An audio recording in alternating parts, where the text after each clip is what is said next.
Shalom Bapak Ibu yang terkasih dalam Tuhan. Shalom. Shalom. Shalom, Pak. selamat malam Pak Karel. Salam puji Tuhan, kita malam hari ini masih sempat bertemu, walaupun di luar sana banyak sekali berita-berita yang kurang bagus, tapi kita masih bisa bertemu, ya, puji Tuhan. Nah, malam hari ini saya mencoba membawakan tema yang Bapak Ibu mungkin sudah tahu, ya, dengan judul, sebentar, saya mau share screen dulu.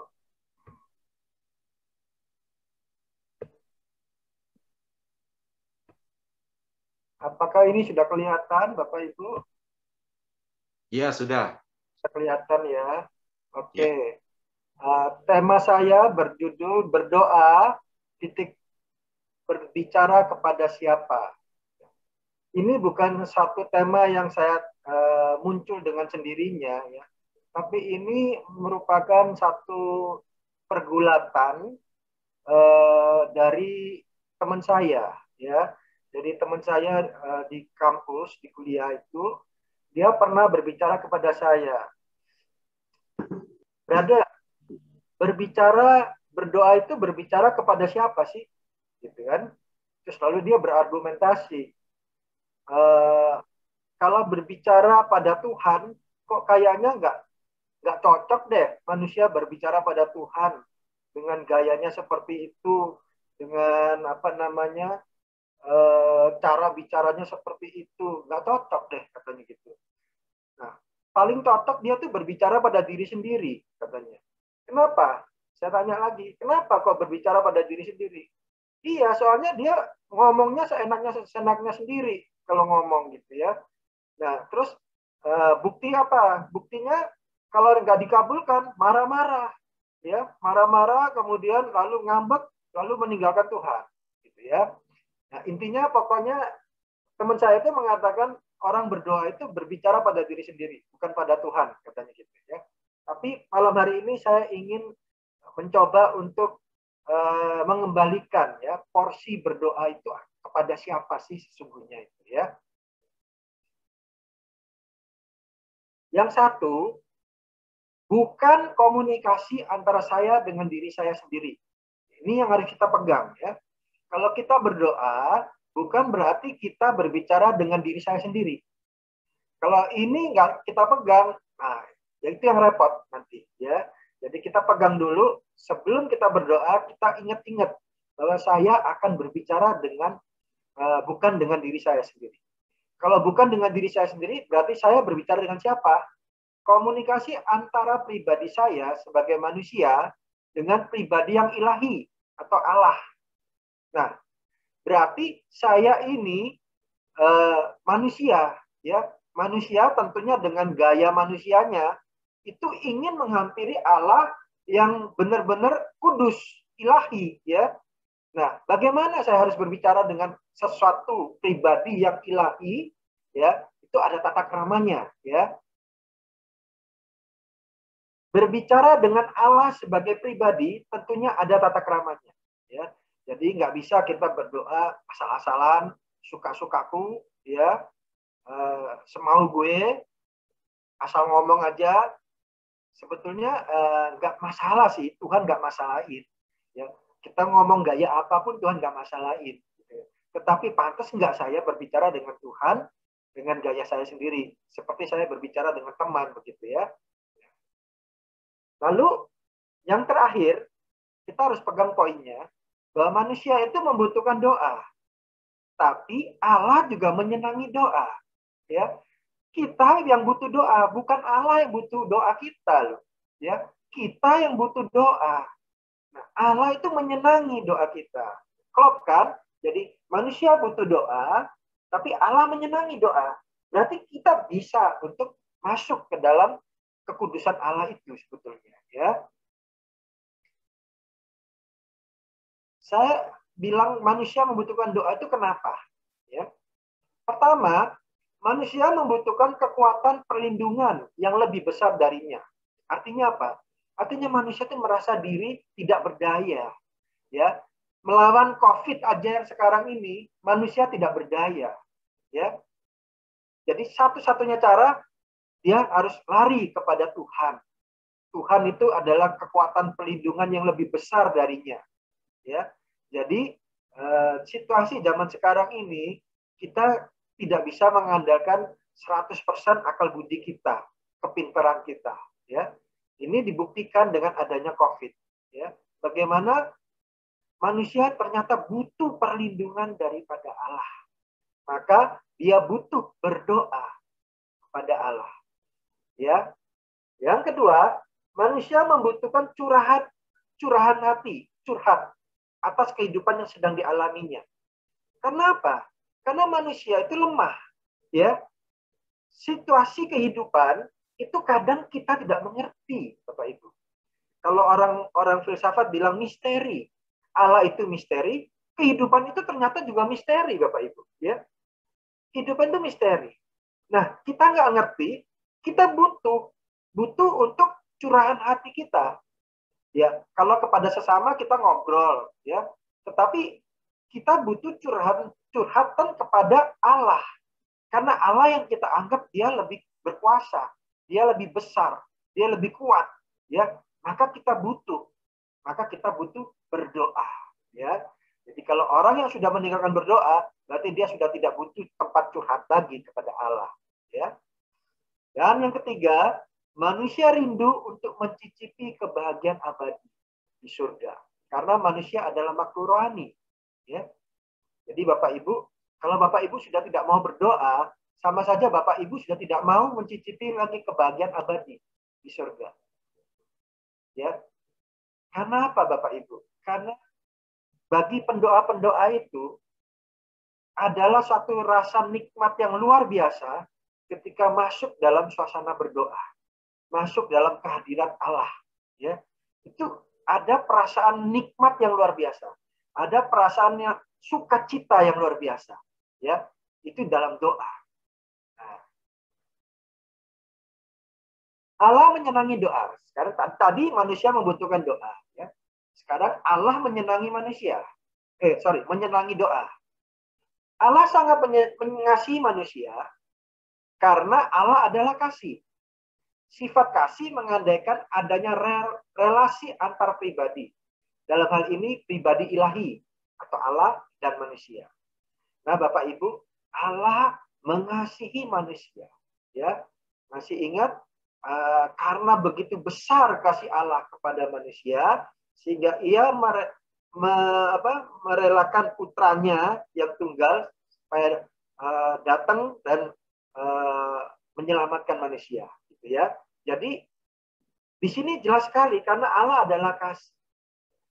Kalau Allah adalah kasih, maka sifat kasihnya itu adalah harus ada relasi antar pribadi, yaitu relasi antara Allah dengan manusia. Makanya Allah menyenangi doa manusia karena dengan demikian ada relasi antara Allah dan manusia. Ya, jadi ini doa semacam jembatan antara Allah dan manusia. Karena Allah itu mengasihi manusia, karena Allah adalah kasih, maka Dia senang kalau manusia membuat jembatan kepada Allah. Dengan demikian ada relasi, ada hubungan timbal balik antara Allah dan manusia. Ya, Allah menyenangi manusia yang menggunakan kehendak bebasnya untuk menghampiri dan memohon kepada Allah. Nah, Bapak Ibu lihat, di sini ada kehendak bebas, ya. Artinya Allah tidak pernah memaksa kita untuk datang kepadanya. Tidak, ya. Allah tidak pernah membuat kita seperti robot sehingga kita akan menuruti apa kemauan Dia. Tidak, ya. Justru Allah menyenangi manusia yang menggunakan kehendak bebasnya, ya, menggunakan kehendak bebasnya untuk menghampiri dan memohon kepada Allah. Nah, inilah. Jadi bagaimana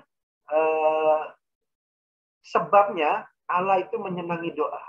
Karena Allah pertama mengasihi manusia, yang kedua Allah menyenangi manusia bisa menggunakan kehendak bebasnya untuk menghampiri Dia. Ya. Nah, Bapak Ibu, sampai di sini marilah kita merefleksikan diri kita sendiri. Apakah kita sudah, ya, menghampiri Allah, ya, Menghampiri Allah karena Allah mengasihi kita. Jadi kita ingin membangun relasi dengan Allah. Apakah cuma saya menggunakan doa itu sebagai jembatan untuk permohonan saya saja? Ya. Padahal kalau relasi dengan Allah itu tidak melulu pada permohonan, Bapak Ibu ya. Malah relasi dengan Allah itu dibangun semakin hari semakin intim ya, semakin intim, semakin mesra dengan Tuhan ya, melalui pujian dan penyembahan ya. Praise and worship. Bapak Ibu sering melakukan praise and worship.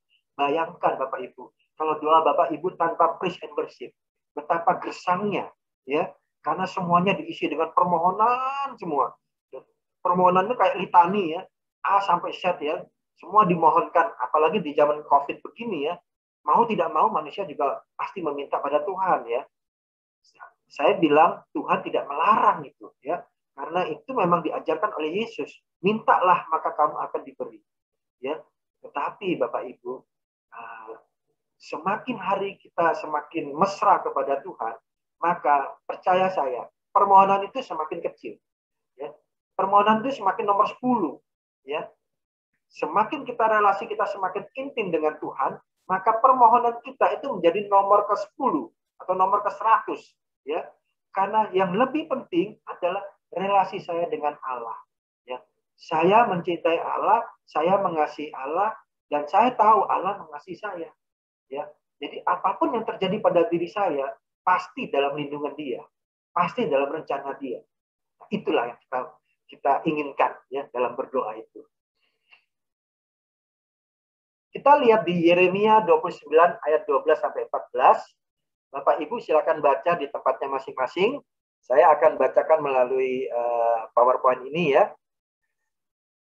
Dan apabila kamu berseru dan datang untuk berdoa kepadaku, maka aku akan mendengarkan kamu. Apabila kamu mencari aku, kamu akan menemukan aku. Apabila kamu menanyakan aku dengan segenap hati, aku akan memberi kamu menemukan aku. Demikianlah firman Tuhan. Dan aku akan memulihkan keadaanmu dan akan mengumpulkan kamu dari antara segala bangsa dan dari segala tempat kemana kamu telah kucerai-beraikan. Demikianlah firman Tuhan. Dan aku akan mengembalikan kamu ke tempat yang dari mana aku telah membuang kamu. Ya. Bapak Ibu yang terkasih, di sini jelas sekali ya. Pertama, tadi saya berkata bahwa Allah itu adalah sesuatu pribadi, ya, bukan sesuatu, tapi somebody, ya. Jadi kalau pribadi berarti dia itu mempunyai kehendak, dia mempunyai keinginan, dia mempunyai emosi, ya. Nah, kita lihat di sini. Dan apabila kamu berseru dan datang untuk berdoa kepadaku, maka aku akan mendengarkan kamu. Mendengarkan kamu.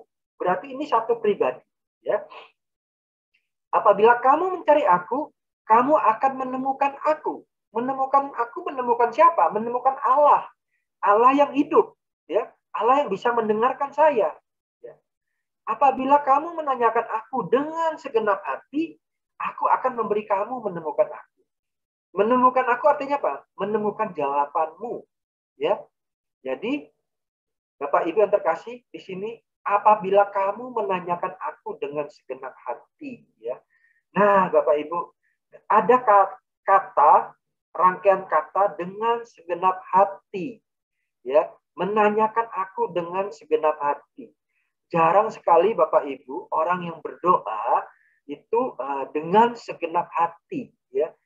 Kadang berdoa itu dengan bibirnya, kadang berdoa dengan tubuhnya, tetapi hatinya tidak berdoa.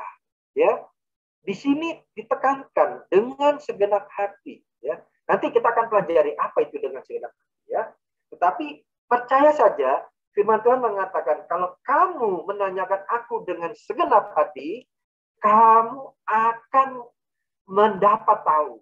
Ya, aku akan memberi kamu menemukan aku. Artinya kamu akan tahu apa jawabanku pada kamu.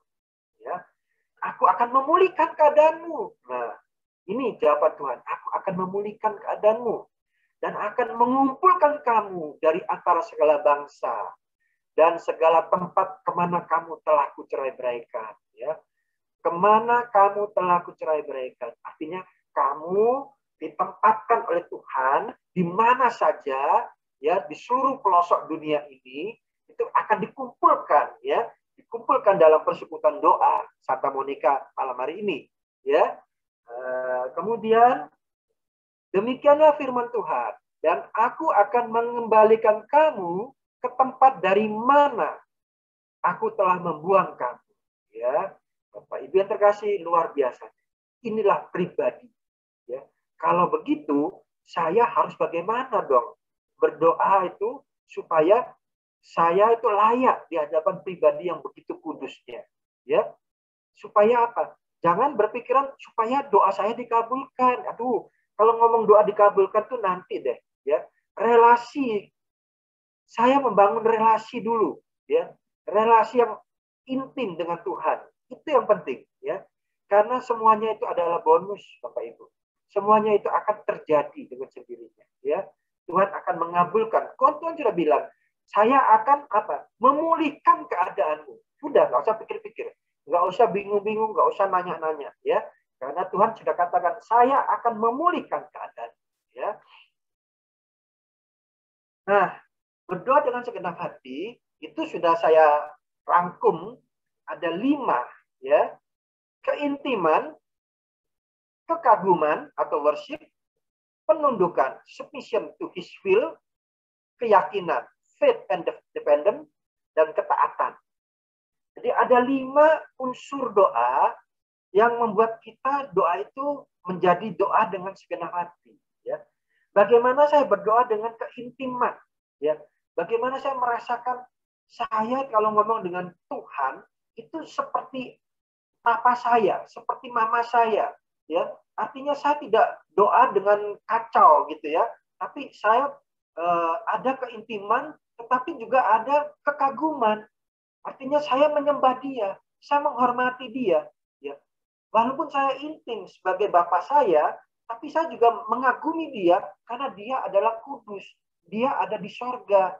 Ya. Saya masih di bumi. Saya tahu diri dong. Gitu ya. Lalu saya juga membawa doa dalam penundukan. Artinya dalam doa saya itu ada keinginan untuk tunduk kepada kehendak Tuhan. Ya. Jadi sekali lagi kita tunduk kepada Tuhan. Ya, kalau kita sudah mengagumi Tuhan, pasti harus kita tunduk kepada Tuhan. Jangan kalau kita kagum lalu kita ngeyel ya. Artinya kalau doa itu ngotot gitu, supaya dapat harus dapat gitu ya. Salah gitu ya. Doa harus ada penundukan. Artinya submission to his will. Jadi tunduk pada kehendaknya ya. Kemudian doa itu juga harus penuh keyakinan, ya. Ada iman di situ, ada ketergantungan pada Tuhan, ya. Faith and dependent, ya. Keyakinan itu penting, Bapak Ibu. Kalau Bapak Ibu pergi ke dokter, Bapak Ibu ternyata sebelum pergi ke dokter itu sudah ngomong, aduh saya kok nggak yakin ya dokter ini bisa menyembuhkan saya. Mendingan Bapak Ibu nggak usah pergi ke dokter, kembali aja. Karena apa? Bapak Ibu sudah menutupi jalan kesembuhan itu, ya.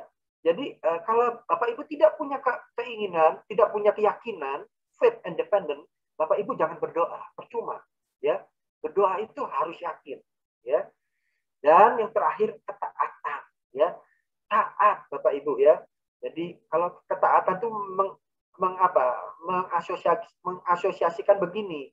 Kalau Bapak Ibu berdoa ternyata kering, terus merasa tidak dijawab Tuhan, gersang doanya, terus Bapak Ibu langsung mikir, udah deh saya berhenti aja berdoa, saya nggak mau lagi deh. Nah, itu salah Bapak Ibu, ya. Kekeringan dalam doa itu adalah ujian ketaatan, ya. Taat. Bapak Ibu bisa nggak taat, ya? Oke, kalau doa dikabulkan bisa banget taat, ya. Tapi kalau diuji dengan kekeringan, doa yang nggak pernah dikabulkan, ya, lalu kita menjadi tidak taat, Bapak Ibu, ya. Banyak itu orang begitu, ya. Bukan Bapak Ibu sih, banyak orang lain begitu, ya. Saya juga pernah ngalamin kok ketidakketaatan itu pernah, ya. Oke. Nah, 5 unsur itu saya pelajarin dari doa Bapa Kami, ya. Doa ini sering dilafalkan oleh orang-orang Katolik. Hafal sampai ngelontok, tapi akhirnya menjadi terbiasa. Jadi akhirnya menjadi biasa-biasa saja, ya. Padahal doa Bapa Kami itu mengandung pengertian yang jauh lebih dalam, ya. Kita lihat di sini, Bapa Kami yang di sorga. Kata Bapa Kami itu aja itu menandakan keintiman, ya. Keintiman yang luar biasa. Tuhan Yesus mengajarkan kita menyebut Allah itu sebagai Bapa, ya. Artinya jangan tanggung-tanggung deh sama Allah, ya. Bicarakan deh, ya. Tapi kita ingat Bapa Kami yang ada di sorga. Kita tahu dia ada di tempat yang maha tinggi, ya, yang maha agung. Maka dikuduskanlah namamu. Artinya apa? Ada rasa kagum.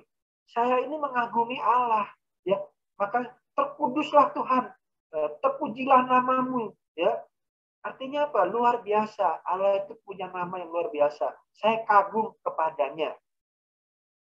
Jadi kalau kita datang menghampiri Allah dengan keintiman, lalu dengan kekaguman, ya, baru kita masuk ke dalam keyakinan. Ya. Berikanlah kami pada hari ini makanan kami yang secukupnya. Ya. Artinya dia yakin bahwa Allah akan memberikan makanan. Allah akan memberikan rezeki. Ya. Allah akan memberikan kebutuhan kita. Ya. Itu bukan keinginan ya Bapak Ibu, ya. Ini kebutuhan. Makanan itu kebutuhan. Jadi dalam doa permohonan banyak orang mendaftar litani permohonan, yaitu kebutuhan. Bukan kebutuhan, tapi keinginan. Ya, litani keinginan. Saya ingin ini, saya ingin itu, saya ingin ini. Ingin itu, ingin ini, ingin itu, ya. Tapi ini kebutuhan. Berikanlah kami pada hari ini, berarti ada keyakinan Tuhan akan memberikan, ya, makanan kami yang secukupnya, artinya rezeki kami secukupnya atau kebutuhan kami, ya. Jadi Tuhan akan mengabulkan kebutuhan kami, mencukupkan kebutuhan kami, ya. Masing-masing orang punya kebutuhan yang berbeda-beda, Bapak Ibu, ya. Dan hanya kita dan Allah yang tahu apa kebutuhan kita yang harus dipenuhi dan apa Allah punya rencana apa terhadap kebutuhan kita ini, ya. Pasti saya nggak bisa bilang si A ini harus ini doanya, si B harus ini, enggak, ya. Jadi masing-masing punya kebutuhan masing-masing. Lalu ampunilah kami akan kesalahan kami seperti kami juga mengampuni orang yang bersalah kepada kami, dan janganlah membawa kami ke dalam pencobaan, tetapi lepaskanlah kami daripada yang jahat. Ini adalah ketaatan, ya. Ketaatan. Artinya apa ketaatan? Artinya kalau saya minta Tuhan mengampuni saya, ya saya harus mengampuni sesama. Saya taat. Ajaran Tuhan itu apa? Ampunilah sesamamu. Jadi kalau saya minta kepada Tuhan untuk mengampuni saya harus taat untuk melakukan pengampunan buat sesama, ya. Jadi apa yang saya minta itu harus yang sudah saya lakukan. Apa misalnya saya minta kekayaan misalnya, ya. Oke, ini ngomong-ngomong terlalu ini ya, menyolok ya, tapi nggak apa-apa. Saya minta kekayaan, orang kaya. Tapi sudahkah saya itu membuat orang lain jadi kaya? Itu yang penting, ya. Jangan saya minta kekayaan, tapi saya nggak pernah ngasih orang kesempatan untuk menjadi orang kaya, gitu, ya. Saya pelit. Bagaimana saya bisa minta Tuhan memberikan saya kelimpahan? Saya pelit kok. Jadi kita minta, tapi kita harus introspeksi apa yang saya sudah lakukan, ya. Gitu. Terus janganlah membawa kami ke dalam pencobaan, ya. Jelas, membawa kami dalam percobaan ini kan sekarang lagi seru-serunya diganti, ya. Katanya masa sih Tuhan membawa kita dalam percobaan, tapi Tuhan membiarkan kita masuk ke dalam pencobaan, Tapi sebetulnya artinya sama ya Bapak Ibu ya. Membawa kami ke dalam pencobaan itu artinya membiarkan kami masuk ke dalam pencobaan. Karena Bapak Ibu tahu pencobaan itu dari siapa? Dari setan. Ya, jadi tidak pernah Allah itu mencobai manusia. Itu ada di kitab Yakobus ya.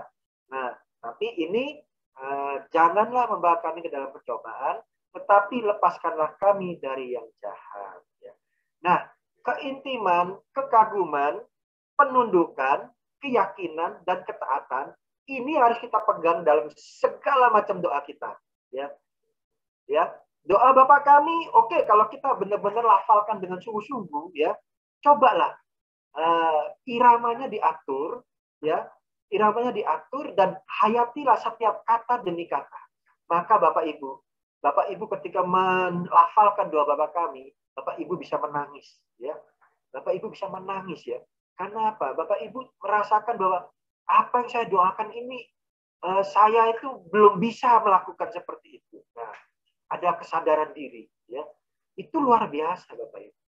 Doa saya lihat di lingkungan begitu banyak doa lingkungan ya, doa rosario ngebut kayak kereta api, duit gitu ya, bunyinya kan duit gitu kan, karena kereta api kan ngebut gak pernah ngerem itu kereta api. Nah itulah, coba Bapak Ibu ngerem dikit lah ya. Doa Bapa kami, doa Salam Maria itu doa kontemplatif sebetulnya ya.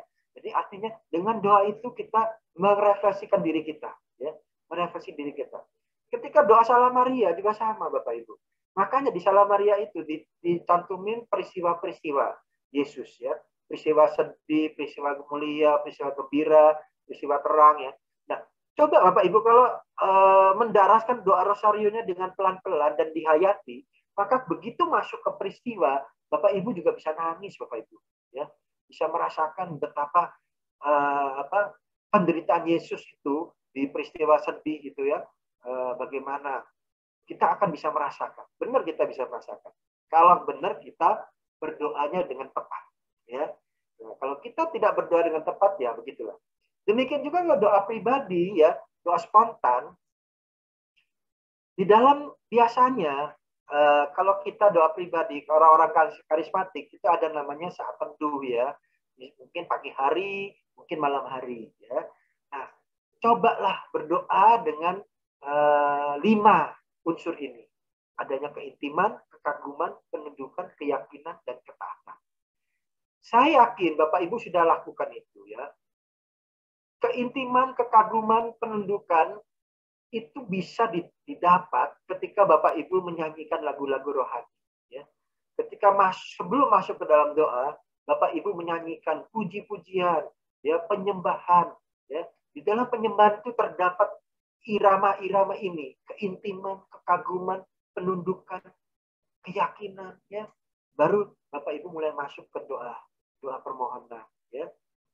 Nanti Bapak Ibu akan rasakan, ketika keintiman itu sudah begitu hebatnya, relasi kita begitu mesranya dengan Allah, maka permintaan-permintaan, permohonan-permohonan kita itu akan menjadi nomor 100, ya. Ataupun kita utarakan dalam doa, itu pun tidak menjadi keharusan bahwa Tuhan tuh harus mengabulkan doa saya ini. Ya. Saya lebih mementingkan hubungan saya dengan Tuhan, mesranya saya dengan Tuhan. Itu yang lebih penting. Ya. Makanya di dalam kesehari-harian, saya selalu mengatakan, doa itu adalah nafas kehidupan. Artinya apa? Bukan dalam mau tidur aja saya berdoa, begitu. Tetapi keintiman, kekaguman itu selalu mengikuti setiap tarikan nafas saya. Ya, maka ketika saya narik nafas, saya bersyukur pada Tuhan. Tuhan, puji Tuhan, hari ini saya masih bisa melewati satu hari ini. Saya belum kena COVID. Ya, saya berdoa bagi teman-teman yang kena COVID, kiranya Tuhan juga turun tangan menyembuhkan dia. Ya, selalu ada nafas untuk berdoa. Ya, jadi nggak harus jam 3 kumpul doa. Ya, nggak harus begitu, tapi bukan berarti tidak boleh. Itu bagus sekali kalau bisa ada jam doa ya. Tapi setiap detik, setiap nafas kita itu adalah doa, ya. Itu membangun relasi kita dengan Allah. Nah, seperti kalau di Romo Yohanes itu kita diajarkan doa hening atau doa Yesus. Setiap detik, setiap nafas kita, tarikan nafas kita selalu menyebut Yesus, Yesus, Yesus. Artinya apa? Kita membina hubungan relasi dengan Allah. Ya. Jadi kita mengaitkan diri kita yang lemah ini kepada Allah supaya kita menjadi kuat. Ya. Jadi jangan Bapak Ibu ngomel, ya. Saya berdoa percuma, nggak didengari Tuhan. Tuhan nggak tahu kemana, jauh Tuhannya. Enggak Bapak Ibu, Tuhan itu nggak pernah jauh ya. Tuhan itu selalu dekat sama kita. Cuma kita ini nggak pernah mendekat pada Dia. Gitu. Kalau kita mendekat pada Dia, Tuhan pun dekat pada kita. Kan ada lagunya. Apa? Tuhan Allah sejauh doa. Ya kan? Allah sejauh doa. Artinya apa? Artinya Allah itu didekati itu dengan doa. Ya. Kalau kita tidak pernah berdoa, ya Allah itu jauh. Jauh sekali. Tapi kalau kita sering berdoa, membangun relasi dengan Dia, maka Allah itu dekat sekali pada kita. Ya. Bahkan di dalam kita jatuh pun, kita nggak berasa jatuh karena kita digendongnya sama Tuhan. Ya, luar biasa itu. Oke. Sekarang sampai kesimpulan ya Bapak Ibu. Jadi berdoa adalah komunikasi manusia dengan Allah. Ya, artinya jangan berpikiran bahwa berdoa itu adalah antara saya dengan diri saya, tidak ya. Antara saya dengan Allah, ya. Seberapapun saya jeleknya, seberapapun saya berdosanya, seberapapun saya yang tidak pintar berdoa ini, tetap kalau kita berdoa itu kita komunikasi dengan Allah, ya. Allah adalah pribadi, sehingga kita berdoa mengikuti tata krama, ya. Misalnya keintiman, kekaguman, penundukan, keyakinan dan ketaatan kepada Tuhan. Jadi Allah itu bukan dewa ya Bapak Ibu. Kalau dewa itu ikut berperang ya. Kalau kita baca Alkitab ya, di mana dewa-dewanya orang kafir itu dikatakan ikut berperang. Makanya kalau ketika mereka kalah dengan bangsa Israel, dikatakan apa? Wah, Allahnya orang Israel itu hebat, berperang menang, selalu menang karena Allah Israel ikut ya. Allah Israel dilambangkan apa? Tabut perjanjian. Jadi orang Israel itu kalau berperang itu selalu membawa tabut perjanjian, seakan-akan jadi jimat gitu ya. Karena dia merasa Allah itu akan beserta mereka ketika perang gitu ya. Nah, kita ketika bagaimana kita menjadikan Allah itu sebagai senjata kita? Itu dengan berdoa, relasi dengan Tuhan. Maka Tuhan itu ada bersama kita gitu ya. Lalu manusia membutuhkan doa dan Allah menyenangi doa. Ingat-ingat, siapa yang butuh doa? Itu bukan Tuhan. Tuhan nggak butuh doa kamu sebetulnya. Ya, manusia yang butuh doa. Karena manusia kenapa butuh doa? Karena manusia itu rentan, ya lemah, butuh seorang pribadi yang lebih tinggi, lebih besar. Dia butuh tempat curhat, ya, di mana dia tahu Allah itu lebih perkasa daripada dia dan ada jalan keluar kalau bersama Allah, ya. Jadi, karena itulah maka manusia butuh doa. Lah, Allah senang dengan doa, ya. Kenapa Allah senang dengan doa? Tadi sudah saya jelaskan ya. Karena Allah adalah kasih dan Allah mengasihi manusia. Nah, kalau mengasihi berarti harus ada relasi. Relasi itu apa? Doa, ya. Jadi kalau bagaimana saya berrelasi dengan Tuhan? Itu dengan doa. Itulah relasi, ya. Jadi manusia bisa bersekutu dengan Allah melalui doa. Allah senang sekali. Dan Allah senang juga manusia menggunakan kehendak bebasnya untuk berdoa. Bukan disuruh-suruh berdoa, bukan berarti paksaan ya. Karena saya sakit COVID, lalu saya berdoa. Kalau gitu sebelum COVID saya nggak pernah berdoa kan, gitu. Nah, jangan sampai begitu ya, Bapak Ibu. Jadi berdoalah senantiasa ya.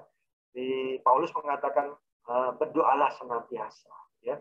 Artinya dalam suka maupun duka ya, dalam untung maupun malang, kita butuh doa. Kita butuh doa ya. Kalau kita sudah butuh doa, kita sudah nggak mikiran lagi. Permohonan kita mau dikabulkan, itu nomor 10 ya. Tuhan pasti akan memberikan yang terbaik buat kita. Amin. Terima kasih. Tuhan berkati kita.